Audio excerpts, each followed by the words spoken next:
The course that's offered at OSH is the AQA specification, and the AQA specification we'd recommend that you have a look on the website. So type in AQA Economics A-Level onto Google. You can look at the specification in detail. I'm just going to give you a general outline. It's divided into 3 different components. So there are 3 different examinations. The examinations aren't necessarily all in the same format, and there's different sections to each one, but each exam is worth 2 hours in total. So you've got a markets and market failure exam, a national and international economy exam, and then an economics principles and issues exam. Economics as a course is becoming increasingly popular, and that's largely combined with not only the department itself, but also with the demand that universities and employers are looking for the skills that economics will teach them, and specifically the knowledge as well. So I'm really pleased that you're watching this particular video.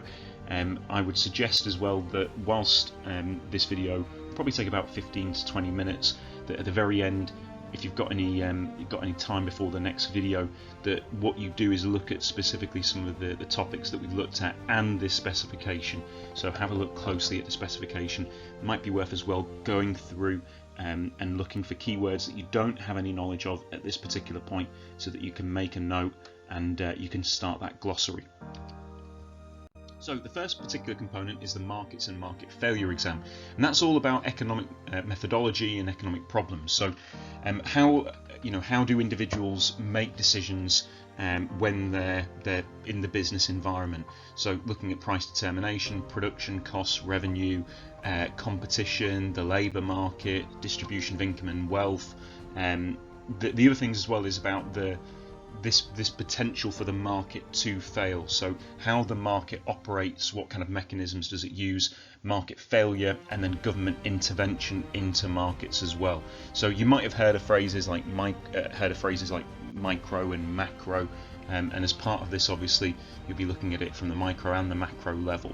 So in terms of the market, what to produce, how to produce, for whom to produce, and then the government will, what impacts and relationship does the government have on those particular decisions. So the course, as I've said already, is a 2-hour exam. It's worth 1/3 of your overall A-level, and there's 2 different sections to it. So section A is a data response question. So you'll have to manipulate and apply your knowledge of statistics to that particular component. Now, you'll have a choice of 2 different responses in section A, and there'll be 4 parts to each, and that's worth half of the overall exam. So you'll have to, as part of the course, look at how to draw certain graphs. You'll have to learn how to manipulate and analyze data and make evaluations that come from that. Section B is an essay component, so you will have 1 essay question from a choice of 3, and within that essay question there'll be 2 parts. So it's interesting as a subject, economics, that you're really being tested on a number of different skill sets, analysing data and applying that to your own evaluations, and then also making writing essays, making evaluative judgments from them, and that'll be a common feature from most of the exams. Paper 2 is on the national and international economy. So this will all be about the macro level economics. And if you are interested, going to places like Tutor2U, and I'd highly recommend that you go on Tutor2U after this video. You can have a look at the Introduction to Economics courses that are on there. You can start looking at how we measure macroeconomic performance. So you've probably heard of phrases like GDP before. What does GDP mean? Is it the best way in which we can measure macroeconomic performance? We look at how macroeconomy works, and we look at, as I've said already, different measures of economic performance. Look at financial markets, monetary policy, fiscal policy, supply side economics, and the international economy as well. Through my own personal history of students that have done economics and combine that with history and with politics, this is the area that they have a certain degree of advantage over other students. So with history, for example, having a good understanding about the macro economic performance will help them for a number of the history components. Likewise for politics as well, understanding particularly fiscal policy and monetary policy has an impact when they're looking at the differences of different political parties in the government and politics A-level. That exam again is worth a third of your overall A-level. It's worth 80 marks. It's worth exactly the same.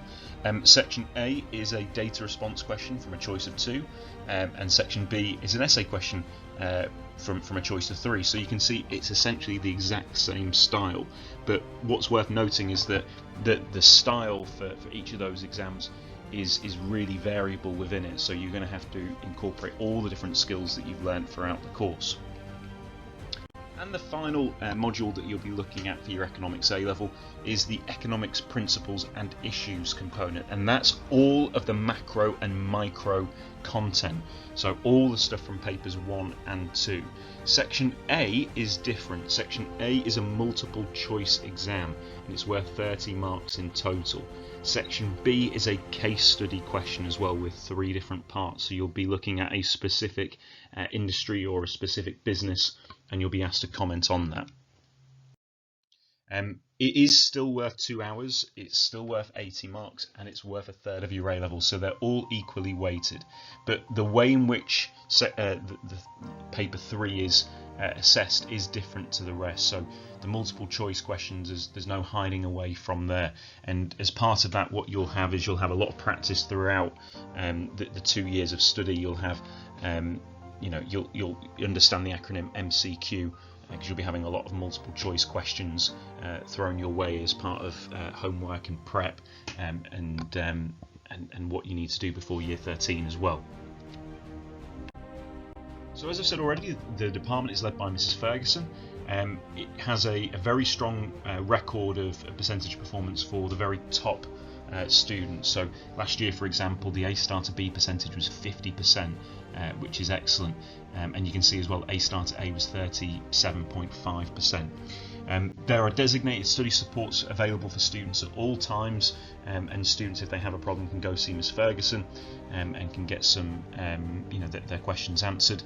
There's a Twitter account as well, which Mrs. Ferguson has just set up, so if you're struggling to think about what you need to be reading outside of lessons when teachers are saying, oh, you need to be reading away from your subject area, with Mrs. Ferguson's case, she's directing you to the specific reading that she wants you to do, and that's all on the Twitter account, which is at @BusEconOsh, and you can search for that and you can make sure that you follow.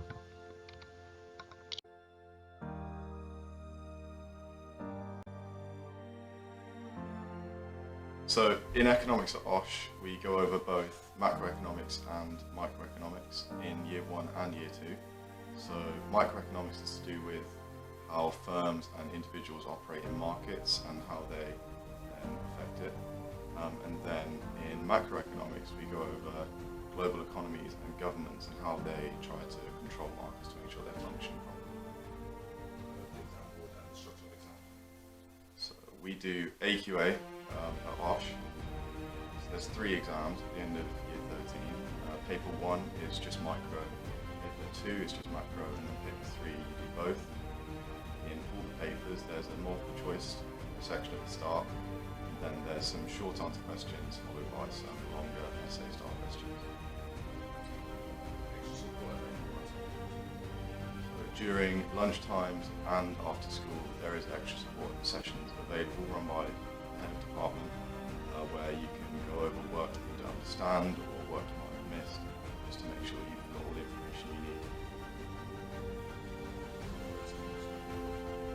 I've really enjoyed doing economics. Having done it at GCSE, I found it a bit easier as it just expands on what you've already done, but even people who started it at A-level have not found it too difficult to get a grasp of as a subject, and they seem to enjoy it as well. So it's a very good subject to choose. It's also very applicable to real life and very interesting.